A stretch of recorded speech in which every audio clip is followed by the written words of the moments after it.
De volta com o Gazeta Entrevista. Agora são 1h43. Antes de falar dos 40 anos da Comissão Proíndio no Acre, eu tenho um recado da Dom Barbearia para você. A Dom é uma das empresas que mais inovam no mercado acreano. Em parceria com a Baiu Cosméticos, a Dom traz vários produtos para o cuidado masculino. São produtos com extrema qualidade. Óleo para barba, pomada com efeito seco, pomada com efeito molhado e shampoo 4 em 1 para cabelo, barba, corpo e também para barbear. E ainda conta com o atendimento exclusivo dos principais barbeiros da cidade. Agende o seu horário pelo telefone 2102-4962. A Dom Barbearia fica na rua Rio de Janeiro, número 230, sala 4. Dito isto, meu caro coordenador executivo da Comissão Proíndio, Cleison de Araújo Teixeira, obrigado pela sua vinda aqui no Gazeta Entrevista, tá bom? Então, muito obrigado também pelo convite, certo? Bom, não é à toa que o Gazeta Entrevista acompanha esse debate a respeito da política indigenista, se é que eu posso dizer assim. E o trabalho da CPI nesse aspecto, ele tem sido fundamental no Acre, mas fundamental mesmo. Sem o trabalho da CPI, o governo do estado teria muita dificuldade para chegar em várias comunidades indígenas no estado do Acre, e não apenas chegar, é chegar e respeitar, né? Ouvir. Que avaliação que você faz desses, eu diria, não sei se você teria condições de em tão pouco tempo fazer uma avaliação dos 40 anos, mas como é que está a CPI hoje? As perspectivas são boas, são otimistas? Bom, temos 40 anos, né, de uma trajetória, né? A gente tem muita história para contar e muito que comemorar também, em termos do que nós alcançamos, junto com nossos parceiros indígenas, né? A Comissão Proíndio é uma instituição que assessora, né, as lideranças indígenas, suas comunidades, né? E estamos, digamos assim, nesse ambiente de comemoração, tentando nos fortalecer, né, para um cenário que se apresenta como um dos mais difíceis, né? Por que está difícil? Bom, eu acho que isso, inclusive, já foi comentado aqui em outras entrevistas, Francisco Pianco e outras pessoas falando da área cultural, enfim, a gente vive um momento que eu considero um momento bastante preocupante, adverso, perigoso, diria, né? Quando me refiro às políticas e às posturas que o governo federal tem assumido, né? Quer dizer, existe um tom sectarista na postura do governo. Sectarista de separação, né? De separação, exatamente. Nós saímos de um momento em que muito se dividiu, né? E sempre foi muito colocado que nós precisávamos de governantes que pudessem unir, né? Nós precisamos caminhar juntos, respeitando as nossas diferenças, porque só assim eu acredito que a gente vai conseguir encontrar soluções. Um Brasil que ainda é, digamos assim, incentivado, né, por posturas e principalmente governamentais, é complicado. Você tem, para dizer isso, você tem uma série de proposições do governo que até discordam do que uma maioria da população pensa. Eu queria citar, em dezembro foi feita uma pesquisa do Datafolha, e o Datafolha mostrou, ao fazer a pergunta, se a política socioambiental ela atrapalhava o desenvolvimento, e 59% dos entrevistados na pesquisa disseram que não. Numa outra questão que dizia o seguinte, e reduzir terras indígenas. Esse número aumentou, 60% não concordaram com isso. Pois é, então o governo federal, nesse aspecto, ele não está dialogando com o que pensa a maioria das pessoas, né? Está evidente pela pesquisa. Essa ideia de que defender as causas indigenistas é travar o desenvolvimento precisa ser repensada, né? Isso é retrocesso porque isso é um discurso muito antigo, né? A gente sabe... Mas está na ordem do dia, né? Está na ordem do dia, né? A gente tem um retorno aí de um conservadorismo, um pensamento que ele sempre esteve presente nessa história, né? Do Brasil, desde a redemocratização, né? nós temos uma série de conquistas e pensávamos também que, bom, com essas conquistas pela Constituição, o desafio era colocá-las em prática, né? Mas hoje percebemos também que direitos podem ser retirados, né? A cidadania é algo de uma luta permanente, porque o que nós estamos observando hoje, e aí não é só falar sobre os povos indígenas, mas o Brasil como um todo, você está tendo uma série de iniciativas que, de fato, elas estão questionando e tentando retirar direitos. Cidadania, ela está, digamos assim, recebendo muitos ataques, digamos, talvez os mais fortes nos últimos anos, desde a redemocratização. E em relação ao trabalho da CPI no Acre, especificamente, o que nós poderíamos ter como perspectiva para esses próximos anos? Porque nós estávamos conversando antes de começar a entrevista, e você estava me lembrando a respeito das questões relacionadas a recursos para a execução de uma política indigenista na área de educação e tudo. E me parece que o problema não é de recurso, o problema é de gestão, é isso? Se a gente for falar, por exemplo, nas condições para investimento nas terras indígenas, entendendo o investimento como apoio aos projetos que as comunidades, né, estão elaborando, seus projetos políticos, dentro do que entendem que é qualidade de vida, né, nós temos já algo desenhado nos últimos anos e um certo sucesso em captar recursos, que hoje estima-se que temos aí quase 30 milhões, né, que uma pequena parte começou a ser executada, mas uma outra está por ser, né? Quer dizer, são projetos a serem implementados.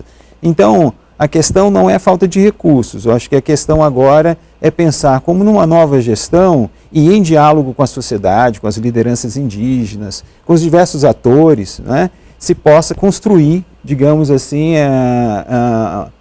esse trabalho. Né? A gente está falando de interesse público, né? Interesse público. A devida continuidade do que deu certo, né? Porque o movimento indígena, eu não posso dizer também que o movimento indígena, ele é uno, ele é só um. Há rachas, há problemas internos no movimento indígena. De que forma, quais são as políticas hoje que estão sendo executadas no Acre, que é preciso que o próprio movimento indígena saiba defender? Por exemplo, o PROACRE era um programa que previa ações na área de educação indígena. Qual é o outro programa que está em execução que precisa ser observado para que seja defendido? Bem, eu observo assim que possam existir diferenças, mas existem consensos sobre pontos extremamente importantes, né, na agenda pública indígena, né?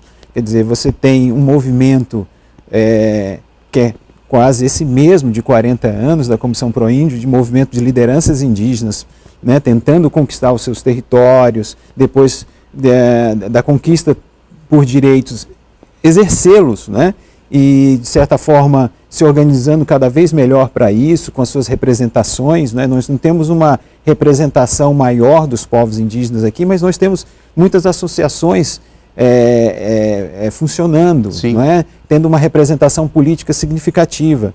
Então, esse movimento, que foi um movimento já de 40 anos também para cá, né, foi aos poucos conquistando no diálogo com o Estado, né, diálogo esse já desde esse tempo e que de certa forma teve uma maior visibilidade nos últimos 20 anos, não há, né, isso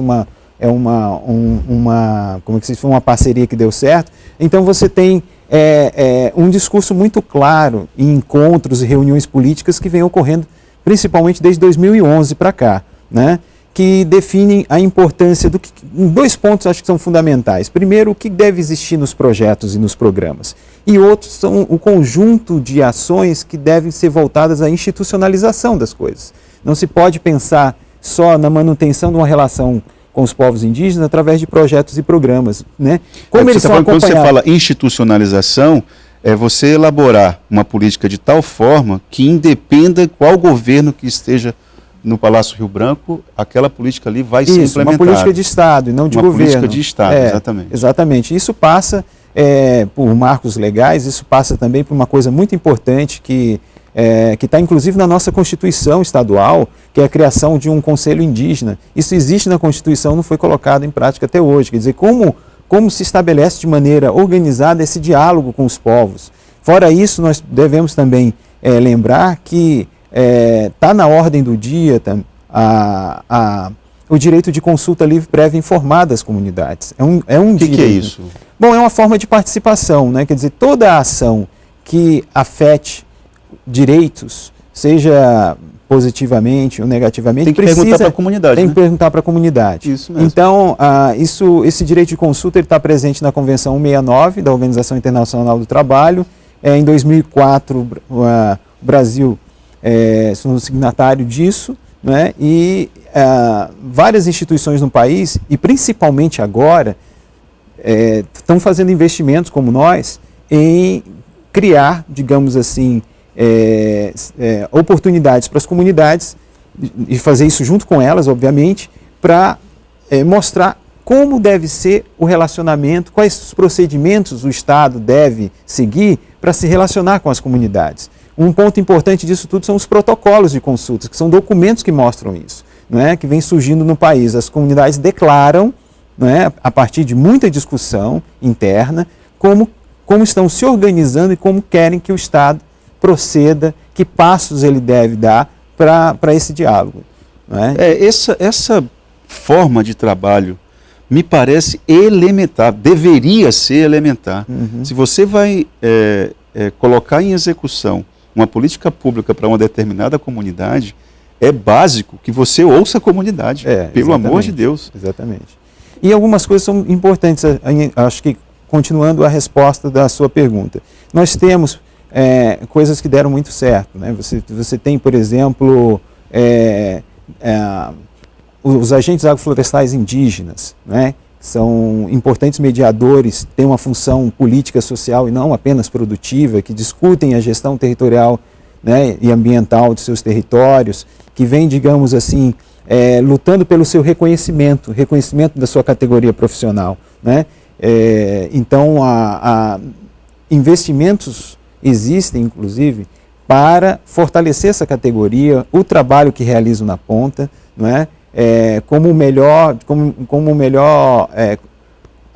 A ideia de que não é uma pessoa de fora que vai lá apoiar a comunidade na gestão da sua produção, nas discussões produtivas, né, de gestão ambiental. Então, os agentes agroflorestais estão para isso. Né? Então, isso é uma forma de ter autonomia.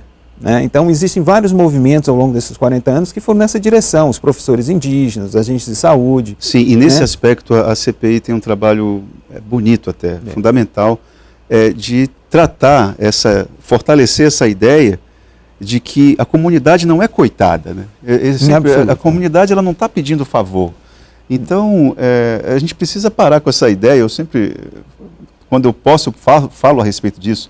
A gente precisa parar com essa ideia de achar que o Estado, com a mão forte, vai lá e resgata a comunidade da miséria, do que o Estado entende que é miséria, também tem isso. Né? Exatamente. Tem que saber a respeito do que o Estado entende como miséria ou não miséria, enfim, pobreza. Então, assim, a comunidade ela precisa ser mais respeitada para que ela não se sinta coitada, que ela não é. Exatamente. A força, ao contrário, a força está lá. E esses projetos, eles não podem também ser identificados como projetos assistencialistas. Sim, de forma porque alguma. Eles estão investindo, e é esse o nosso trabalho. O nosso trabalho ao longo desse tempo foi justamente apoiar os povos para que, em parceria, enfim, a gente pudesse ter a estadualização de determinadas ações públicas, né, que elas fossem assumidas como políticas públicas. Né? Então, não pode ser confundido com assistencialismo. De forma nenhuma. Cleison, nosso tempo já acabou, já estou até levando carão aqui no ouvido, queria agradecer a tua participação aqui no Gazeta Entrevista. Obrigado, nós agradecemos muito. E pode contar com o espaço aqui no Gazeta Entrevista para a gente falar a respeito de política pública nessa área que é sempre necessário. Para o Acre, inclusive, é fundamental. Obrigado, hein? Gazeta Entrevista volta em instantes.